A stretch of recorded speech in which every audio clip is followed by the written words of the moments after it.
모든 교회를 세우는 일이라는 제목으로 말씀을 좀 함께 나누려고 합니다.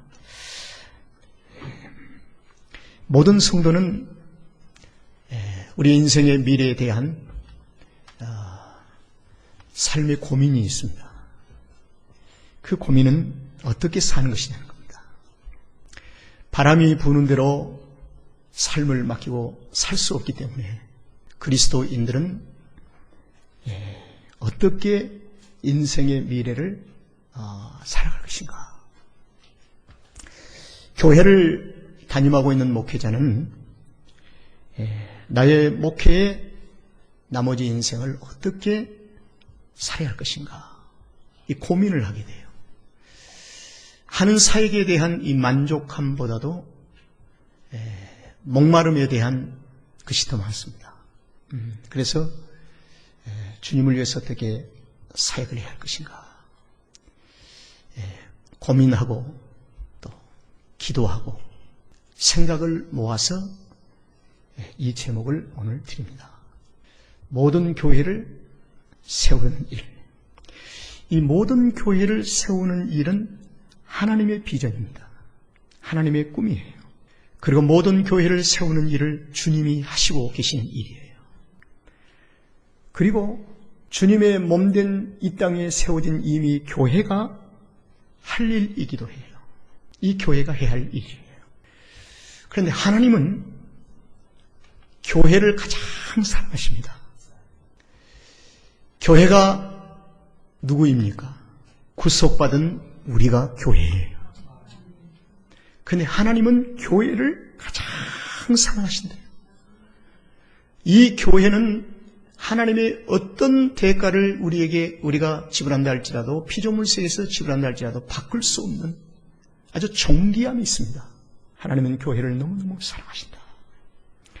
그래서 땅 위에 세워진 이 교회는 하나님의 사랑과 예수 그리스도의 자신을 충분히 마음 놓고 표현하실 수 있는 곳이 교회입니다. 세상의 이물질과 세상의 사탄의 영역이 교회를 향해서 자꾸 공격해서 그렇지, 교회의 본질은 하나님의 긍휼하심과 하나님의 사랑과 예수가 그리스도 되심에 대한 삶을 표현할 수 있는, 나타낼 수 있는 가장 유일한 한 가지 완전한 기관이 교회예요. 여러분, 우리는 구약 성경을 구약 교회라고 어떤 분은 부릅니다. 이것은 신학적으로 전혀 문제가 떼알로진 문제가 아니에요. Old Testament는 구약 성경은 율법이 아니라 은혜와 복음이라는 거예요. 동시에 은혜와 이 복음이 교회거든요. 은혜와 진리가. 그래서 구약 성경을 가리켜서 구약 교회라고 부르는 것도 전혀 문제가 되지 않습니다. 그러면 구약 교회는 두 가지로 딱 함축을 할 수 있어요. 하나는 불러낸다. 어디서 불러낸가? 애굽에서 불러낸다. 애굽에서 불러내서 하나님의 자녀로 삼았는데 어느 날 하나님의 자녀의 삶을 포기하고 다시 야곱으로 돌아갔어요. 그래서 야곱으로 돌아간 그 삶의 생활이 뭐냐면 바벨론 포로의 아래 70년 살이에요. 그래서 하나님은 다시 또 불러내요. 그래서 구약 성경은, 교회는 불러냄이 있습니다. 애굽에서 불러내시고 바벨론에서 불러내시고. 그러면 불러내으셔서 하시는 일이 무엇이었는가? 구약성 교회는 하나님을 어떻게 섬길 것인가를 가리켰어요. 그래서 구약 성경 전체가 출애굽기, 레위기, 민수기, 신명기 전체 내용의 90% 이상이 하나님을 어떻게 섬길 것인가. 특별히 레위기는 하나님을 어떻게 예배하고 제사하며 하나님을 섬길 것인가가 기록돼요. 그걸 티칭, 가르쳤습니다. 그래서 광야에 40년 동안 가르치는 거예요. 계속 반복해서 가르치는 겁니다. 그래서 구약 교회는 두 가지 불러내는 것입니다. 이 불러냄은 가르친 거나 가르침을 받아야 할 이유가 전혀 없습니다. 이것은 하나님의 전적인 뭐요? 은혜입니다. 은혜. 하나님의 은혜. 애굽에 있었던 백성들이 430년 동안 애굽 아래 세상 속에 마귀의 자녀로 살았던 그들은 스스로 하나님 앞에 찾아 나올 수 있는 자들이 아니었습니다. 그들을 가르쳐서 데리고 나올 자들이 아니었어요. 그들은 하나님 무조건 보침을 싸란 것입니다. 시간이 없다. 빨리 일어나라. 그리고 하나님께서 그들을 끌고 나오십니다. 이걸 금유시라, 하나님의 은혜라고 그래요. 그래서 불러낸다는 이 말은 은혜라. 그 다음에 불러냄을 받은 하나님의 백성들을 광야에서 그리고 바벨론 포로의 70년의 세월에서 그들을 불러내서 가지고 무슨 일을 하시는가? 모세 오경을 다시 가르쳐요. 하나님을 어떻게 섬길 것인가? 하나님의 교회를 어떻게 섬길 것인가? 티칭, 가르친다는 거예요. 이것이 구약교회입니다. 그래서 이 구약교회의 이 두 가지 기둥을 신약에 있는 교회도 똑같이 적용을 해요. 우리가 지상에 세워진 이 교회는 두 가지예요. 불러내는 일을 하는 것입니다.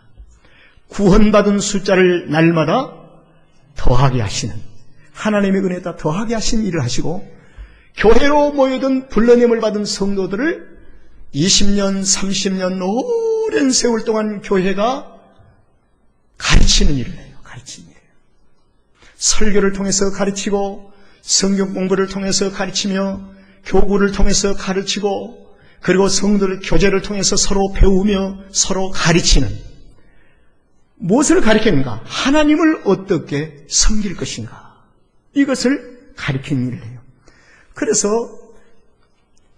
교회는 하나님의 사랑과 예수 그리스도의 자신을 충분히 표현할 수 있는 곳이기도 하는데, 예수님은 하나님의 구원 계획을 교회를 통해서 계시를 하시는데, 그래서 성경의 이 표현이 뭐냐면 어떻게 계시를 하냐? 충만하게 계시를 하신다.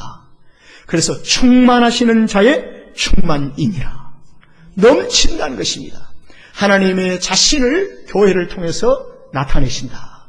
충만케 계시하신다. 그래서 성경은 이렇게 진술을 합니다. 교회의 소중을 얘기합니다. 그리스도는 교회의 머리십니다. 그 다음에 교회는 그리스도의 몸이라고 진술을 합니다. 놀라운 신비한 것이죠. 그리스도는 교회의 머리시고 교회는 그리스도의 몸이시래요. 이런 신비한 교회를 통해서 하나님의 자신을 계시하신다. 세상으로부터 불러내어 구원받게 하시고, 교회는 계속해서 하나님을 어떻게 섬길 것인가를 가르치는 소중한 곳. 그래서 성도는 교회를 가장 가치 있게, 가장 소중하게, 그리고 존귀하게 여기는 것이 주님을 사랑하는 것입니다. 그리고 하나님을 경외하는 것이래요. 그래서 교회를 경홀히 여기서는, 경리 여기서는 안 돼요.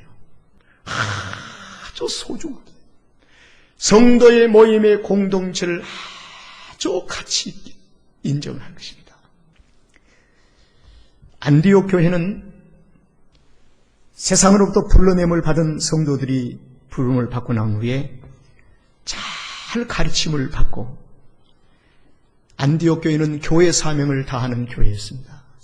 불러내는 일을 계속하고 가르치는 일을 계속했어요. 그래서 초대교회는 안디옥 교회 이방 교회와 예루살렘의 유대 출신의 두 교회가 완성된 모델이었습니다. 그런데 안디옥 교회를 섬겼던 이 바울이 안디옥 교회를만 섬길 줄 알았는데 아니었습니다. 그는 모든 교회를 향한 관심과 모든 교회를 위한 염려를 갖기 시작했습니다. 여러분, 성경은 염려하지 말라고 합니다. 염려의 질이 있습니다. 세상 우수사리를 염려하지 말라고 했지, 영혼을 위한 염려와 모든 교회를 위한 염려는 충만히 하라는 것입니다. 내 교회의 완성이 아니에요. 근심하지 말라고 하신 것은 육신의 정욕을 위하여 나를 위해서 무겁고 있는 이 짐을 근심하지 마라. 죽게 내려놓아라. 하나님의 나라와 하나님의 모든 교회를 위해서 근심은 하라는 것입니다. 그래서 이 바울 선생님은, 안디옥 교회를 섬기는 바울 선생님은 모든 교회를 향한 관심에 끝나는 것이 아니라 염려하기를 시작했어요. 그래서 염려하던 바울은 마침내 바울 서신서를 기록합니다. 여러분, 이 바울 서신서가 바울이 기록한 서신서를 편지입니다. 편지 서신서를 히브리서를 제외하고 13서신서인데, 어떤 사람은 히브리서가 바울이 기록했다고 얘기도 합니다. 그러나 일반적으로 복음주의자의 입장에서는 히브리 기자라고만 표현을 하죠. 그래서 바울이 서신서를 씁니다. 로마서의 16장의 대분량의 서신서를 쓰는 거예요. 어떤 때는 너무너무 오늘날처럼 컴퓨터를 치고 하는 것이 아니라 깃털로 잉크를 발라서 씁니다. 너무너무 힘들어서 불러주면은 받아 적기도 했어요. 바울에게는 육체의 가시가 있었습니다. 어떤 신학자는 바울에는 눈에 안질이 있었다고 얘기를 합니다. 저는 아직도 젊은 나이인데도 집에서 책을 보고 있으면 너무 피곤해서 막 눈을 비비기를 시작했죠. 그래서 전깃불도 밝게 비쳤다가 요즘은 막 내 책상 위에다가 불을 갖다가 한 9개를 달았어요. 맨 처음에는 1개를 달다가 지금은 또 집에서 1개 플러스 8개 달린 촉수를 갖다가 대밝게 들여다봐야 1시간을 넘게 보고 있느라고 하면 너무 힘들어서 세수하고 정신도 차리고 와서 보곤 합니다.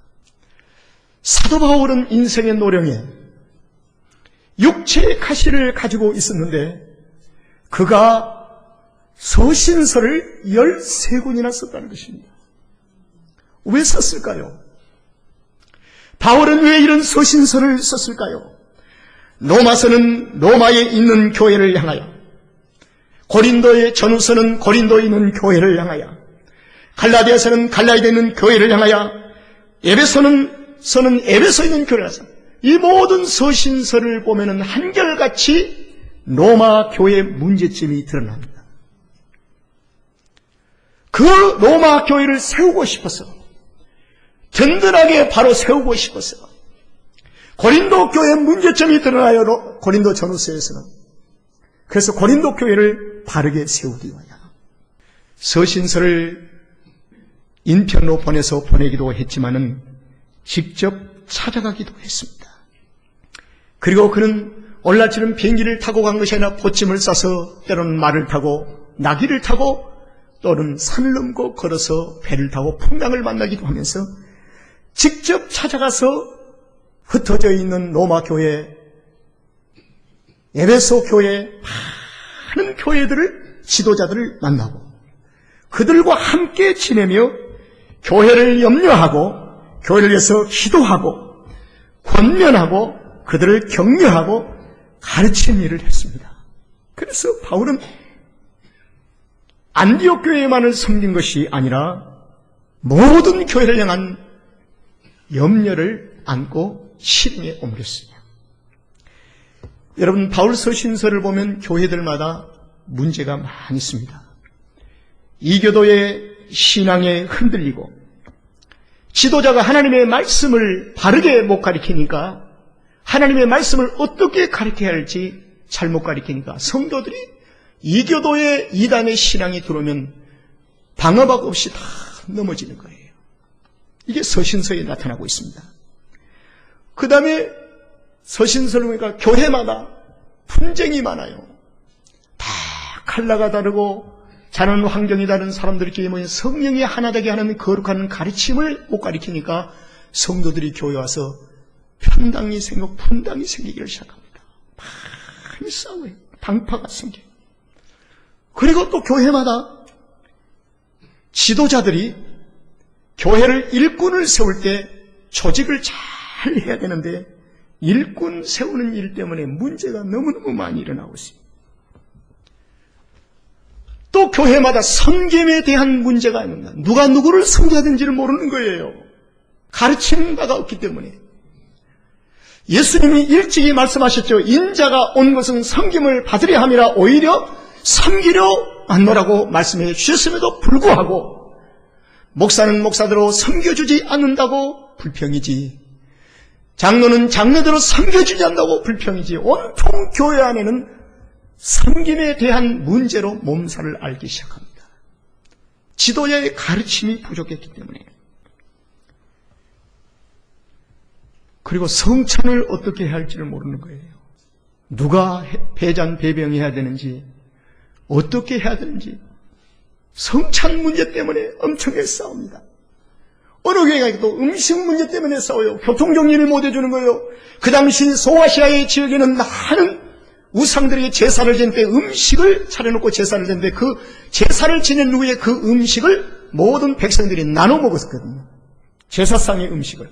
그래서 이 제사의 음식을 그리스도의 공동체가 성도들이 먹어야 되느냐, 먹지 말아야 되느냐, 이 문제를 가지고 교통정리를 못 해주니까 음식 문제 때문에 분쟁이 일어나고 있는 것입니다.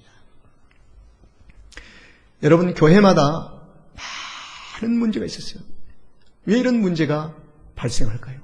불러내면 받았지만 가르침이 부족했어요. 여러분, 미국에 전 세계적으로 나가 있는 우리 한인들 한인 교회가 5,600교회가 됩니다. 그 중에 미주에, 캐나다까지 해서 북미주에 있는 교회가 4,500교회예요. 우리가 살고 있는 이 미국의 4,500교회 전국을 볼진데, 교회가 1,000명이 모이든 2,000명이 모이든 100명이 모이든 분쟁을 많이 앓고 있습니다. 분쟁, 파당, 싸우고. 바울은 이러한 교회를 향한 염려가 있었어요. 염려.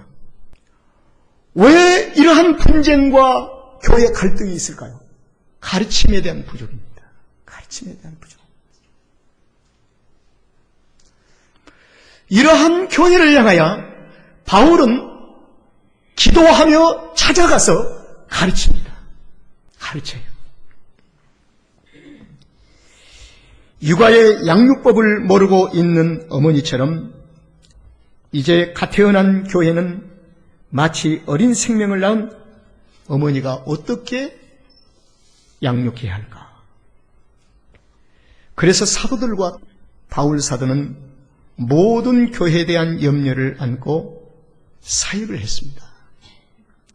이제 우리 교회도 오늘 1부 예배 때 이부경 권사님, 2부 예배에 우리 박우성 장로님이 대표 기도를 하신데, 우리 교회 모든 장로님들, 권사님들의 기도에 대한 그 긍정적인 풀아웃한 게 있어요. 참 기도를 간결하면서 잘하세요. 그런데 앞으로 오늘 이 시간 이후로 대표 기도를 하신 분에게는 꼭 넣어야 할 기도 내용이 있습니다. 모든 교회를 세우는 일에 문제를 놓고 기도해 주셔야 돼요. 모든 교회. 바울은 전도 및 이미 세워진 교회를 굳게 세우는 일에 열심을 다했습니다. 이제 우리 교회의 사명 중에 모든 교회를 굳게 세우는 일을 계속해야 할 부르심이 있다는 사실이 저 안에 부담으로 다가왔어요. 세계 도처에 교회를 세우기에 파송되어진 2만 명의 한국 선교사들 중 우리는 그동안 1,700명의 선교사님들에게 재정적으로, 기도로 모든 것을 투자해서 10년이 넘도록 그들을 섬겼습니다. 이제 그분들이 선교지에 들어가서 세운 교회가 숫자가 헤아릴 수 없어요. 그런데 그분들이 세워진 그 세운 교회를 이제 우리가 굳게 세우는 이 일을 위해서 하나님이 저에게 부르심을 주셨어요. 미얀마에서 전화가 왔어요. 목사님, 내년 1월경에 미얀마에 오셔서 현지 목회자들을 좀 훈련시켜 주세요. 여러분, 미얀마는 1813년에 제가 일부 예배 때 조금 실수를 했는데요. 남친내교가 아니라 북친내교예요. 제가 조금 전에 미얀마로 전화를 했어요. 정확하게 했어요. 북친내교에서 1813년에 미얀마를 들어갔어요. 그래서 복음을 전하고 교회를 세우기 시작했습니다. 그러다 1962년에 사회주의 국가가 시작이 되면서부터 교회가 지하로 내려가게 됐어요. 근래에 민주화의 바람이 불면서 1962년 그 시점에 외국 선교사들이 다 추방을 당했어요. 그 후로 지하에서 자기들끼리 1세대는 죽고 2세들이 태어나면서 계속해서 교회의 명맥을 유지해 갔습니다. 그리고 그 교회마다 100명, 50명, 200명 모이는 곳에 지도자를 세워서 교회를 섬기게 했어요. 그런데 그 지도자들은 최소한의 교회 수가 4,000교회라. 이 4,000교회인데 4,000명의 지도자들이 정상적인 신학의 훈련을 받고 지도자의 훈련을 받지를 못해서 100명, 50명 이런 많은 분들의 교우들에게 훈련을 시키는 가르침에 대한 사역이 미비한 거예요. 일본에서 한국에서 이단이 들어오고 여호와의 정예에서 들어와서 많은 이단들이 공격할 때 막 넘어지기 시작하는 거예요. 그래서 목사님, 내년 1월 달에 200주년을 기념으로 해서 자생적인 침례 교단에서 200명의 1차적으로 목회자들을, 사역자들을 불러놓을 테니까 오셔서 이들을 한 5일 동안 집중 사역훈련을 시켜주시고 1년에 2번씩 해서 2년 만에 수료를 해서 그 교회 지도자로 세워지는 일을 해달라고 요청이 들어왔습니다. 이제 파송된 선교사님들은 선교지를 찾아와 현지 교회 사역자들을 훈련시켜달라고 요청을 하고 있습니다. 자, 요청을 받은 우리, 이제 삼성교회가 어떻게 해야 할 것인가? 바울의 서신 중에 몇 가지를 여러분들에게 좀 알려드려 합니다. 이런 요청을 받았을 때에 이제부터 요청을 아멘으로 받고 모든 교회를 위한 지칠 줄 모르는 기도가 우리 안에서 지금부터 시작이 되어야 합니다. 이제 기도가 시작이 돼야 돼요. 기도. 이것이 가장 베이직한 것이고 이것이 교회를 세우는 거룩한 일의 가장 소중한 일입니다. 저는 이미 기도를 시작했습니다. 그래서 여러분, 앞으로 모든 교회, 지금 뒤에 지도가 있는데 특별히 저희들이 집중적으로 하려고 하는 지역은 탄포리 우인도라고 제3세계를 가리키고 있습니다. 3세계는 GNP 국민소득이 연 1,000불 미만. 지금 미얀마에 들어가면은 한 달 봉급이 50불, 60불 그래요. 탄포리 우인도라고 하는 이 열대 지방에 있는 국가들이 부탄, 서남아시아, 부탄, 네팔, 방글라데시아, 그리고 미얀마, 태국은 이미 잘 사는 나라가 되어버리고 말았어요. 라오스, 캄보디아, 이런 나라를 가리키는 거죠. 이런 나라에 복음이 들어가면은 복음을 전하기 위해서 매년 사탕을 준다고 그래요. 사탕과 구제품을 준다면 한순간에 200명, 300명이 모이더래요. 교회 세우는 일이 너무 이지한 거예요. 선교사님이 사탕만 한 박스만 사조만 가지고 가면 교회가 세워져 버리는 거예요. 사탕 주는 거예요. 사탕도 1센트, 2센트짜리. 아까 제가 사진에 보면은 아이들이 박스로 이게 얼마짜리냐면은 50센트짜리, 60센트짜리 현재 썼어요. 아마 미국에서 사탕 준다고 교회로 오면 온 사람 하나도 없을 거예요. 거기는 사탕 하나만 준다면 꼬맹이 아이들이 200명, 300명씩 모이더래요. 이렇게 해서 선교사님들이 현지의 교회를 잡고 사탕 먹기 위해서 구제품 받기 위해서 모이던 그 무리들 가운데 한 6주, 7주 잘 지내다 보면 예수 잘 믿는 것 같으면 그 사람을 지도자로 세우는 거예요. 그 지도자들이 교회를 섬기고 있어요. 여러분, 그것도 하나님의 교회고 우리가 섬기는 것도 하나님의 교회인데 우주적인 하나님의 교회를 섬기는 우리라고 한다면 우리가 그들을 향해서 염려하지 않는 것이 무엇일까? 왜 염려를 하지 않는가? 왜 관심을 갖지 않는가 하는 문제입니다. 이것이 올바른 성도의 삶이라고 생각하십니까? 오늘은 상당히 성숙한 성도를 향한 도전을 지금 던지고 있는 것입니다. 이것은 단순히 목회자가 하는 소리가 아니라 구원받은 우리 성도들이 수십 년 동안 예수를 믿고 직분자로서 지도자로서의 교회를 섬기는 우리로서 당연히 가져야 할 염려고 근심인 것입니다. 이것이 우리 안에 반드시 있어야 한다는 것이에요. 그것이 성령님이 우리에게 부어주시는 하나님의 은혜입니다. 그래서 일단 교회를 위해서 기도가 시작이 돼야 돼요. 그 다음에 두 번째로 바울 선생이 서신서를 보내는 에베소서의 내용을 보니까 내용 중을 분석해 보니까 하나님의 저들이 지식을 갖도록 기도하고 있습니다. 하나님의 17절에 하나님에 대한 지식을 분명히 가져야 한다는 것입니다. 교회는 성경 말씀에 대한 지식이 없으면 여러분 구원은 하나님의 은혜로 받습니다. 동의하시면 아멘 하세요. 그런데 구원받은 성도는 자동으로 하나님을 아는 것이 아니라 알아가도록 하는 거예요. 알게 하신 성령님의 가르치심을 받아야 하나님을 알게 되는 것입니다. 가만히 있으면 수십 년 교회 다니도 하나님을 몰라. 그래서 말씀을 통해서 가르침을 받아야 되는 것입니다. 가르침에 대한 주체가 누구입니까? 성령님이시거든요. 성령님은 목사를 통해서, 장로를 통해서, 전도사를 통해서, 교회 지도자를 통해서 가르치시는 거예요. 가르치는 거예요. 그래서 성령님의 가르침. 하나님, 저들 교회가 하나님에 대한 지식을 분명히 갖기를 원합니다. 그 다음에 18절에 보니까 기도의 내용 중에 뭐냐면 부르심에 대한 소망이 무엇인가를 분명히 알게 해달라는 겁니다. 따라합시다. 부르심의 소망이 무엇이며 이건 교회의 목적입니다. 자, 최소한의 우리 삼성 장로교회는요 29년이 됐는데 교회의 목적이 무엇이냐고 묻는다면 우리 모두 함께 아주 심플하고 단순하게 답을 해야 돼요. 교회의 목적이 무엇입니까? 가르쳐 드리겠습니다. 구제와 뭐예요? 선교입니다.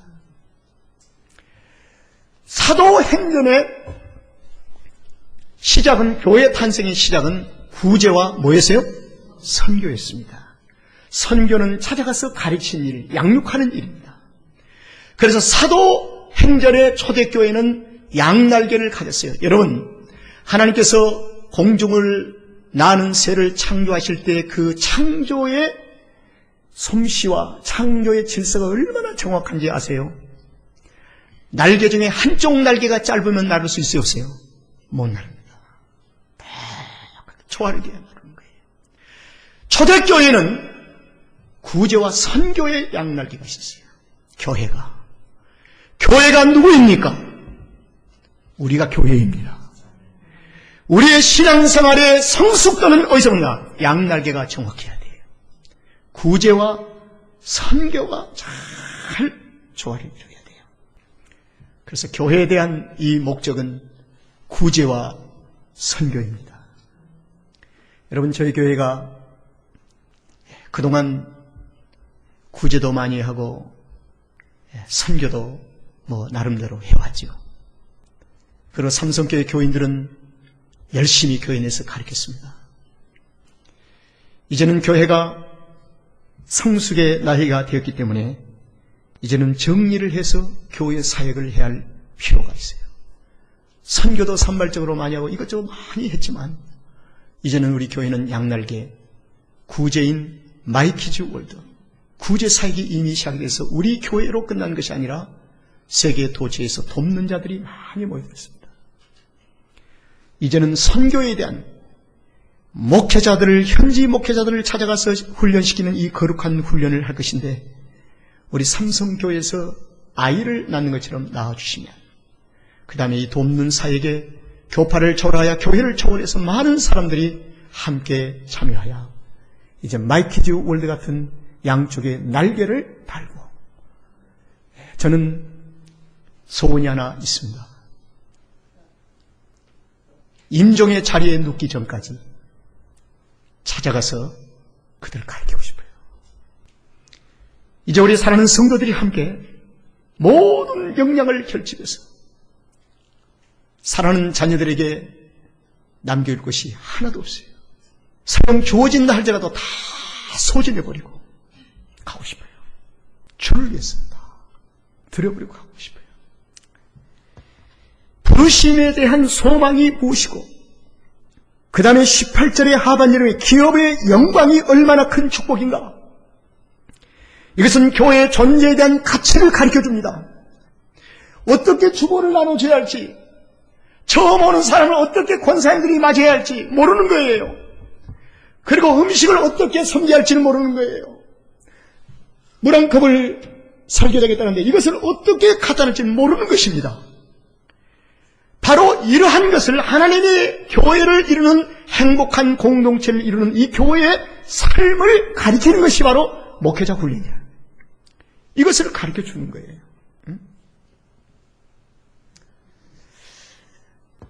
교회 존재의 가치. 그 다음에 19절에 보면은 교회의 능력입니다. 여러분, 성도들은 유일한 하늘의 능력을 받을 수 있는 것이 교회인 줄로 믿습니다. 능력. 교회를 통해서 능력이 와야 돼요. 여러분, 교회 없는 곳에 가본 분, 교회를 떠나서 주일날 찾아갈 교회가 없어서 방황하는 교인들, 은퇴한 목사님은 주일이 가까워진 것이 두렵대요. 어디 교회를 가야 할 것인가? 여러분, 이 교회는 존재의 가치 면에서 하나님의 주신 능력의 장소입니다. 그래서 성도는 교회를 통해서 삶의 능력을 받는 것이 교회가 돼야 하는 것이에요. 그런데 교회의 존재와 이 가치를 중요하게 가르쳐 주는 거예요, 그들에게. 지금 우리는 아주 보편적이고 일반적인 상식을 얘기하고 있는 것 같지만 제3세계에 있는 현지인들에게는 너무나 생소한 얘기고 너무나 어려운 얘기입니다. 이것을 가르쳐 주는 것입니다. 그 다음에 요청을 받는 자는 기도해야 할 것이고, 두 번째는 찾아가서 가르치는 하는 것입니다. 사도행전 20장 17절의 말씀에 보면 바울이 밀레도에 찾아가서 에베소 교회 지도자들을 초청합니다. 그리고 그들을 가르치기 시작해요. 자, 모든 교회를 위해서 기도하는 일은 우리 모두가 참여할 수가 있습니다. 그리고 찾아가는 일은 육신의 연약함도 있기 때문에 모든 사람들이 찾아갈 수 있는 게 아니에요. 보냄을 받는 자가 찾아가는 거예요. 보냄을 받는 자는 집사가 될 수도 있고, 권사가 될 수도 있고, 장로님이 될 수도 있고, 우리의 모든 교사가 될 수도 있는 것입니다. 이제 우리 교회는 섬김을 위해서 이제 막 세워진 제3세계의 교회를 찾아가서 목회자들을 불러 모아놓고 가르친 일을 한 것입니다. 이 일을 위해서 우리 교회는 기초를 이미 두었습니다. 15년이 넘도록 GOG 영성사역을 통해서 회에 있는 선교사님을 텐포리 우인도를 집중적으로 남미에 이르기까지, 중동에 있는 이스라엘에 이르기까지 선교사님들을 집중적으로 초청해다가 영성에 대한 훈련을 가르쳤어요. 이제 그들이 교회를 개척하고 현지 목회자들을 모아놓고 우리 일을 부르고 있어요. 그래서 우리는 일터가 많아요. 부르심에 다 순종하려고 하면 헐떡이게 살아야 돼요. 선교사님들이 현지마다 아니 계신 곳이 없어요. 이제는. 이 목회자 훈련을 우리 교회가 이제는 시작을 하려고 합니다. 자, 우리 교회는 모범적인 교회로 잘 섬기는 교회라고 저는 믿습니다. 내부에서는 예수님 중심으로 행복을 함께 나누고 있습니다. 기쁘게 생애의 아름다운 믿음의 삶을 위해서 주님께 드리고자 하는 사도행전적인 교회로 구제와 선교를 위해서 양날개로 교회를 굳세게 할 것입니다. 이미 우리 교회는 구제의 가장 기본인 고아를 돌보는 일을 시작했고, 이제 선교는 찾아가서 제3세기 교회를 굳세게 하는 아직 미성숙하고 어떻게 교회를 섬겨할지를 모르는 현지 사역자를 찾아가서 우리의 섬김에 대한 경험을 이제 전해주는 것입니다. 이제 정당성에 대해서 말씀드리겠어요. 우리 교회는 3세기 교회를 굳세게 세우는 일에 충분히 준비되어 있습니다. 자, 몇 가지 이유를 말씀드릴게요. 분쟁이 없습니다. 아멘? 분쟁이 없어요. 디모데서에 이렇게 해야 합니다. 교회로 하나님은 감독자로 삼으시고 네 가정 하나를 바로 치유하지 못한다면 어떻게 남을 가리킬 수가 있겠는가? 교회가 분쟁이 없어야 돼요. 교회가 행복해야 돼요. 그동안 우리 교회는 수년 동안 행복한 교회를 외치고 왔습니다. 행복한 교회이기 때문에, 분쟁이 없기 때문에 재직들을 잘 세워서 각기 재직들이 주어진 일에 순종하며 교회를 잘 섬기고 있습니다. 최선을 다해서 이웃을 섬기고 있습니다. 구제사에게 최선을 다하고 있습니다. 그리고 성경과 기도와 교제 생활을 아름답게 하고 있습니다. 그리고 우리는 행복합니다. 우리는 서로 사랑하고 있습니다. 이제 마지막으로 중요한 것이 우리 교회가 준비된 게 있습니다. 교회는 신앙과 페이스와 디알로지, 신학의 양날개가 균형을 이루어야 합니다. 얘기하는 것은, 신학은 우리 몸으로 비유하면 뼈를 말합니다. 신앙은 살을 말합니다. 뼈가 없는 살만 가진 것은 몸은 누워 있어야 돼요.